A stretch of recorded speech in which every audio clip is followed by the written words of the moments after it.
మనసుకు దగ్గర ఉండేది. కార్యకర్తలే అధినేత. ఒక అంజిరెడ్డి తాత, ఒక మంజుల, ఒక తోట చంద్రయ్య నాకు స్ఫూర్తి. ఆనాడు పొంగనూరు నియోజకవర్గంలో అంజిరెడ్డి తాత స్థానిక సంస్థ ఎన్నికల్లో నామినేషన్ వేసేదానికి వెళ్తే ఆనాటి పాలకులు అడ్డం తిరిగారు. తొడగొట్టి మీసాలు మిలేసి రండి నేను నామినేషన్ వేసి చూపిస్తానని చెప్పారు మన అంజిరెడ్డి తాత. బూత్లో రిగ్గింగ్ జరుగుతుందని బూత్కి వెళ్ళి కూర్చుంది మంజుల.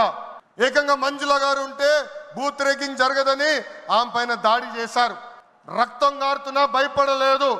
చివరి ఓటు పడే వరకు, ఈవీఎం బాక్స్ కి తాళం వేసే వరకు ఆ బూత్ లో నిలబడింది మన అక్క మంజుల.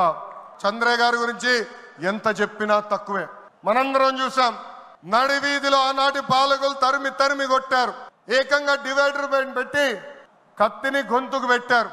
ఒక్కసారి వాళ్ళ నాయకుడికి జై చెప్పమంటే జై తెలుగుదేశం, జై చంద్రబాబు నాయుడు అని చెప్పి ప్రాణాలు పోగొట్టుకున్నాడు తోట చంద్రయ్య.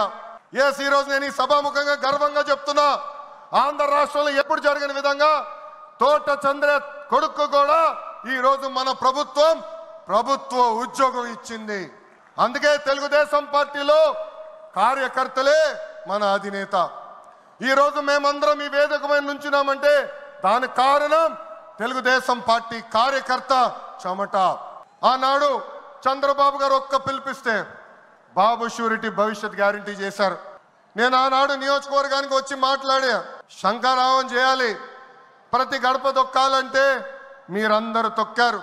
అందుకే కార్యకర్తలందరూ చెప్తున్నా, నాయకుల చుట్టూ తిరుగుతాం కాదు, ప్రజల చుట్టూ తిరగండి, మిమ్మల్ని ఎత్తుక్కుంటా వస్తుంది ఈ తెలుగుదేశం పార్టీ.